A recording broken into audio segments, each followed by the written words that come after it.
ازيكم يا حبايبي، عاملين ايه؟ يا رب تكونوا بخير. قبل ما ابدا اقول اللهم صل وسلم على سيدنا محمد، واقول لكم ما تنسونيش في اللايكات والتعليق. انا بقالي كتير ما طلعتش، بقالي اكتر من بتاع 20 يوم. بس صراحه يعني هوريكم الاول الانتريه وبعد كده هنتكلم. ده كده بيضات انتريه اللي هي الساري.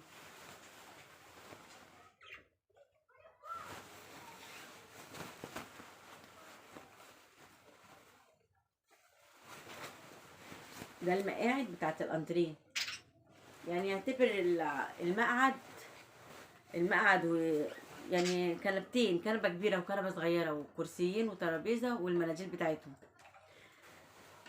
يعني انا بقالي كتير ما عملتش الشغل، لاني انا مش عاجبني صراحة ربنا، يعني الغلا اللي احنا فيه. يعني كل ما انزل المسكة ابص الاقي اسعار غريبة. يعني احنا كنا بنعمل طقم السرير ب 350 و400، اكتر حاجة كنا بنعملها ب 450. بس شغل عالي برضو، مش شغل كده. دلوقتي اصبح ان الطقم هيوصل كام؟ 500 واكتر من 500. طب ما هو الناس برضو هتعمل ايه؟ يعني الواحدة اللي معاها 3 عيال بنات ولا 4 بنات تعمل ايه؟ انا صعبان عليا حال الناس، والله صعبان عليا حال الناس. واحنا زي ما شايفين الدولار عمال يزيد، حتى امبارح كمان زاد. يعني انا ايه قلت ال 20 يوم دول ولا اكتر من 20 يوم، انا مش هندم، مش هجيب شغل لما اشوف الاسعار يمكن تنزل. انا بقول لنفسي كده يمكن تنزل. بس بلاقي غير كده خالص. بلاقي ان انا كل ما بنزل المسكي نفسي بتسد واطلع. ف يعني تنزلي المسكي تبص تلاقي الناس كتيرة، بس مفيش حد بيشتري. اللي تسأل على سعر القماش وتسيبه وتمشي. طيب ماشي، احنا هنوصل برضو لحد فين؟ يعني انا لو جيت قلت لواحدة طقم السرير ب 500 جنيه، طب هيجي ازاي؟ ينفع ازاي؟ ينفع ازاي؟ فانا عشان كده بقول لكم انا بقالي كتير ما طلعتش عملت حاجه وما اشتغلتش، لاني انا نفسيتي تعبانه من نظام السوق ومن نظام الشغل ومن نظام الغلا اللي احنا فيه. الغلا اللي احنا فيه، ما هو ما يرضيش ربنا برضو ما يرضيش ربنا ان احنا كل يوم في الغلا ده. عشان نعمل طقم سرير نعمله ب 500 واكتر من 500. طب ليه؟ ليه؟ ما هو برضو ده مش حال يسر حد برضو.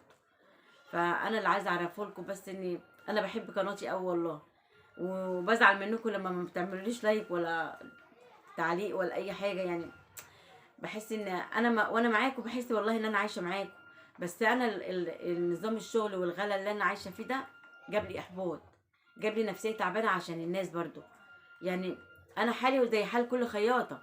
بس انا مش هقول انا مش شغاله، لا انا شغاله. شغاله بس شغاله نفسي تسدد بقى ايه.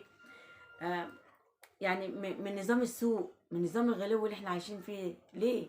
ليه؟ طب ما احنا ممكن نخفض الحاجه شويه عشان الناس تقدر. الناس تقدر، اللي عايزه تشتري لبنتها 10 قمة، طب هتشتريهم تعمل 5. طب مش هينفع ازاي؟ طيب ازاي؟ لغايه ما احنا نفسيتنا تعبت واتدمرت.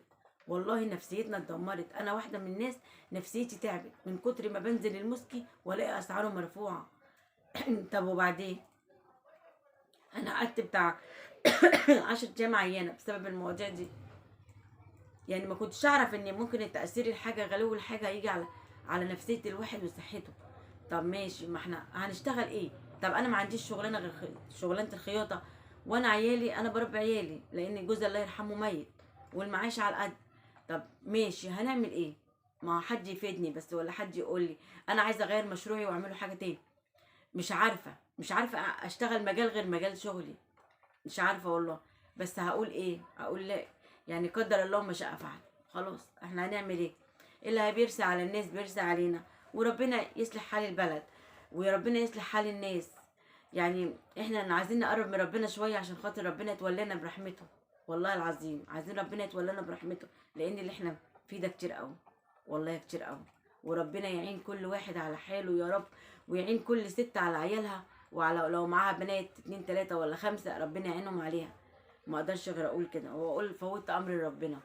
يلا اقول لكم انتوا وحشتوني والله. وحشتوني، بس انا بزعل منكم ان ما بيبقاش فيه كده حماس للقناه. وانا بقول لكم انا مش هكبر غير بفضل ربنا وفضلكم والله. بس انا والله ال 20 يوم دول ولا اكتر انتوا وحشتوني والله وحشتوني، بس غصب عني. يلا الحمد لله. ربنا يا رب يدخل السنة الجديدة دي عليكم بخير يا رب وبسعادة، وما يجيبش لحد حاجة وحشة أبدا يا رب. وكل واحدة في بيتها يا رب يسعدها، يسعدها وما يحرمهاش من صاحب بيتها أبدا يا رب، يا رب.